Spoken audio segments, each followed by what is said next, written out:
The Siege of Kut al-Amara, also known as the Siege of Kut, was a major battle of World War I. The siege was part of the Mesopotamian Campaign, which took place in Iraq.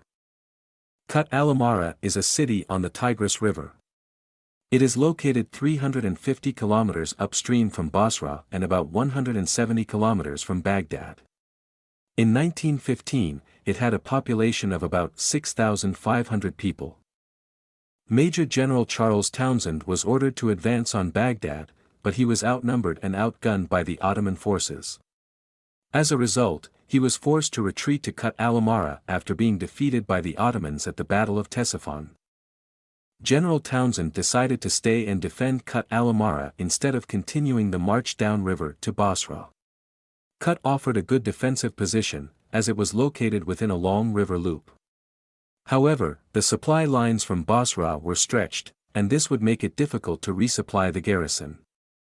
On December 7, 1915, Ottoman forces under Halil Pasha arrived in Kut al-Amara. When it became clear that the Ottomans had enough forces to lay siege to the city, Major General Charles Townshend ordered his cavalry to escape to the south. The cavalry was led by Lieutenant Colonel Gerard Leachman. The Ottoman forces at Kut al-Amara numbered about 11,000 men at the start of the siege. However, their numbers steadily increased as additional reinforcements arrived. The forces were commanded by the respected but elderly German general and military historian Baron von der Goltz. Goltz had a deep understanding of the Ottoman army and was able to effectively deploy his forces. After 3 unsuccessful attacks on Kut al-Amara in December 1915, Baron von der Goltz ordered the construction of siege fortifications facing the city. He also prepared for a possible attack from Basra by building defensive positions further down the Tigris River. These positions were designed to cut off any riverborne relief forces that might be sent to Kut.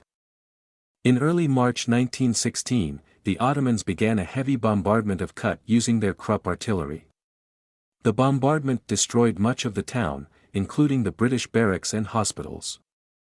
3 German aircraft also bombed Kut, but the damage they caused was negligible compared to the artillery bombardment.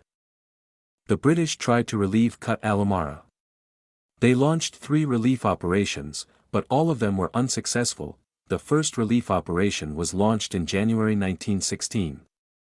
It was led by General al-Amara and involved about 23,000 troops.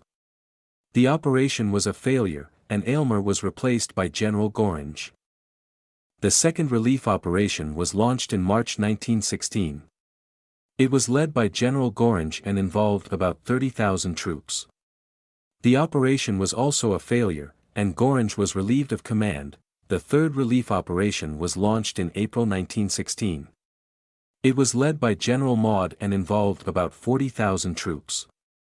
This operation was the most successful, but it was too late to save Kut al-Amara. All the relief efforts had failed, at a cost of around 30,000 Allied killed or wounded. Ottoman casualties are believed to have been around 10,000. The British made several attempts to supply Kut al-Amara by air. The first attempt was made in April 1916 by No. 30 Squadron of the Royal Flying Corps. They dropped food and ammunition to the besieged defenders, but the supplies were scattered and most of them fell into Ottoman hands. However, the British air supply efforts were hampered by a number of factors.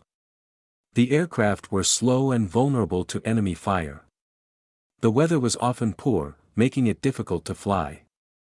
And the supplies were often damaged or destroyed during the drop. The British air supply efforts at Kut were a pioneering effort, but they were ultimately unsuccessful. However, they did provide valuable lessons that would be used in later air supply operations. The British commanders tried to bribe the Ottomans to lift the siege of Townshend's forces in Kut al-Amara. The British sent a team of officers, led by Aubrey Herbert and T.E. Lawrence, to Istanbul to negotiate a secret deal with the Turks.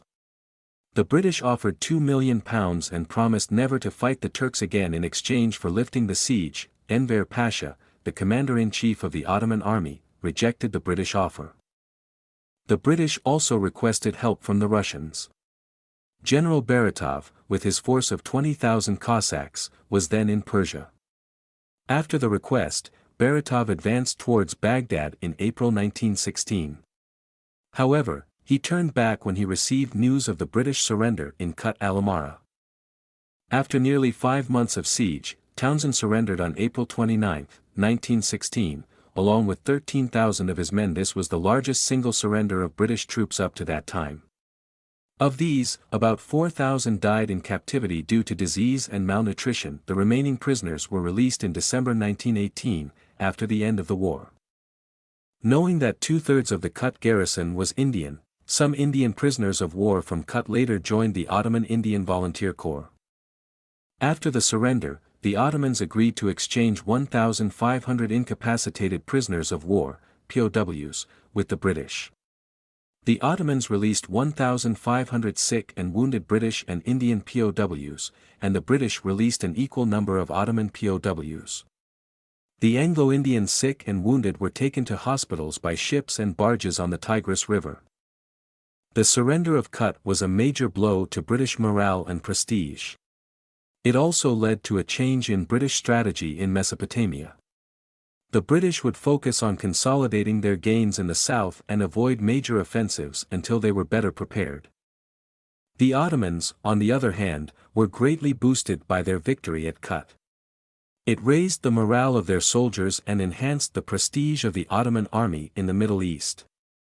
The British government, on the other hand, was forced to pour more resources into Mesopotamia in order to prevent further defeats.